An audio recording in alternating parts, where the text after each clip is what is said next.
Mario Andretti really feel about his crash with James Hunt? In this segment, we got to talk to him about many of his racing experiences, and we even got to find out who his favorite true superhero is.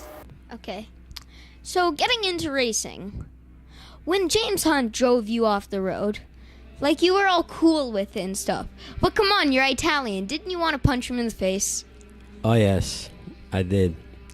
Very much. And I'm not sure I was that cool about it either, but yes, he was not used to having, anyone overtake, like on the outside. This is the Tarzan corner in Zandvoort in Holland. And it's the first corner of that track where it's got some banking.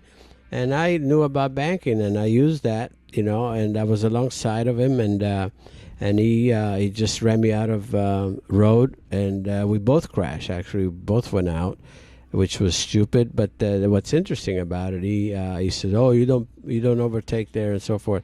2 years later, I did the same overtaking on Carlos Reutemann, and that's documented.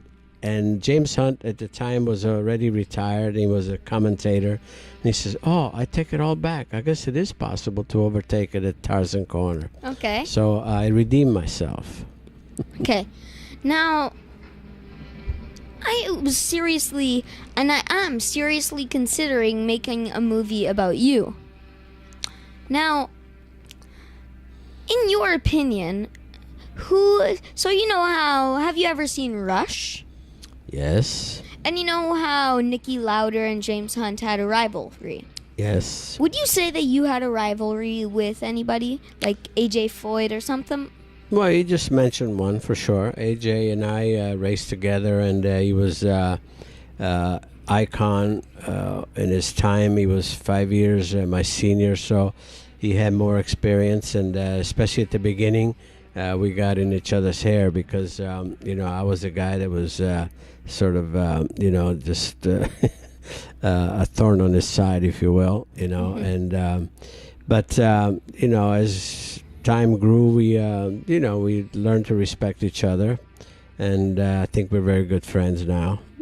And so, but rivalries, I think, are very healthy for sport. I think they're necessary. I'm very proud of that. I had rivalries with the Unser brothers, Bobby, Al Jr., and others. If you're at the top of your game, there's always somebody who's going to want to knock you off, of course. Okay. That's the name of the game. That's in any sport. And whoever does that, whoever is somewhat your equal or even better, that's your rivalry. And I was fortunate enough to have a long career, so I can go back and mention many names, who were, in a sense, rivalries. But a lasting rivalry, perhaps, was AJ Foyt. Okay. So, I want to make this movie, but who do you think would be the best person to play you out of all the actors? Oh, gosh. Leonardo DiCaprio. Okay. What about George Clooney? Because him and you are both really good looking. George Clooney will do, yeah. Yeah, sure. I'll take it. Okay. In 2003, when you had that accident, that crazy accident where you were flipping in the air and all that, well, that was just crazy. Like, what were you thinking? What were you thinking in the air? I didn't have much time to think while I was in the air, but that was probably one of the most spectacular accidents of my career. Fortunately, it was not my fault. It was a car crashed in front of me, Kenny Brack, and there was some debris from the guardrail from the safe barrier that was in the middle of the track, and at 220 miles an hour, I hit the debris, and it went under the car, and it lifted the car, and then I started flying like an F-16. And quite honestly, the biggest surprise was that if something breaks or if you're caught up where you go straight into the wall, you know what's coming. the surprise was I didn't think that debris on the track would cause what it did. So it was while I was up in the air, I figured, oh my gosh, I'm going to meet my creator this time. And unfortunately, after a couple of flips, the car landed on its wheels. So it was a blessing for me. And so I got my 7th or 8th life. I think I got one left. Oh, trust me, you have plenty. Now, out of these superheroes, which one would you pick? Iron Man, Superman, or Sam Schmidt? Well, Sam Schmidt, because I know him. And he's a very inspiring individual that has really... with misfortune, he never stopped being positive, and just created a different career still in the sport, which was very important. And as you can see, he's trying to make a difference, to individuals that had misfortunes like himself by being part of the technology that's been developed as far as be able to still operate a car, with just head movements and so forth. And so I again, he invited me to do a little bit of competition. I think I cheated a little bit. He obviously, if it was even Steven, he would have won. But I told him, I said, I'm going to cheat a little bit. So I won, but he actually won. But it was very eye-opening for me to be exposed to that type of technology, and I've always had great respect and admiration for Sam, but I have even more by having experienced the development of this technology to drive a car and see how dedicated he is to it, and very unselfish. Now, that's very good.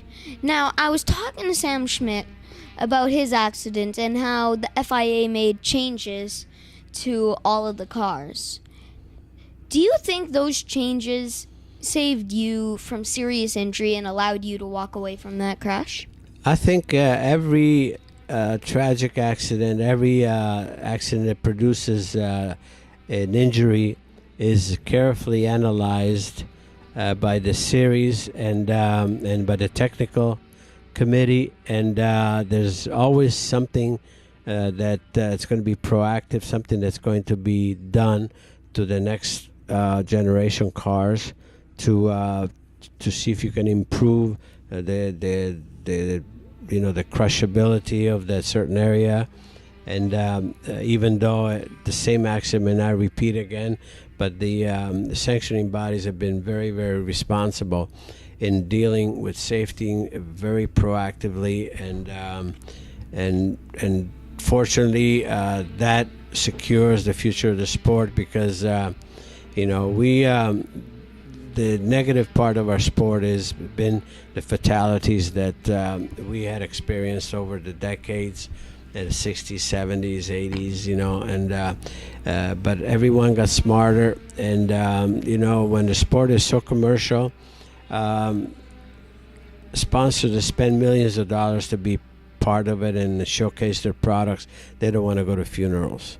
They want to celebrate. So the sport has come a long way in creating that situation for today's drivers, where I'm knocking on wood, but today's drivers have the best chance ever to retire on their own terms because of the safety of the cars today. And everyone that paid dearly, like Sam Schmidt, for instance, contributed unwillingly, but contributed, to the safety of today's cars. Please subscribe! Hit the bell notification. I want lots of people to be able to see my videos. So the more you subscribe, the more people will see my videos. I'm going to be doing lots of DIYs, how-tos, car stuff, cars, you name it. So please subscribe and hit the bell notification if you enjoyed this video, and we'll see you in the next one. And remember, respect the wrench! This is my favorite book of all time. And I like this book too.